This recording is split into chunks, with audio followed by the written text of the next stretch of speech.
etong ito, okay? So it's like that. Now, I think it's a trend. Before, Viva Films used to do materials from comics. Since comics hindi na siya uso ngayon, nandun na tayo sa blogs, Wattpad, yan yung mga materials ngayon. So, Viva Films, sila yung nag-assign sa akin nitong material na to na direct ang next ni Jadine para sa Hopeless Romantics. So, okay, ano yan? Kasi hindi ako familiar. Hindi ka manovel na tao. Hindi, manovel ako pero hindi yung galing sa Wattpad.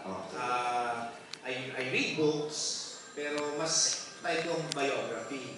So, hindi masyado dun sa mga romance. Naiyak ako. Okay na. Dito actually, para sa Hopeless Romantic is under Viva Psycho. It's owned by Viva Psycho. Did I say it right, Psycho? Publishing company ng Viva Corporation. Hindi ito Wattpad. It was never on Wattpad, Hindi right? ko siya sa Wattpad nag-start. Never.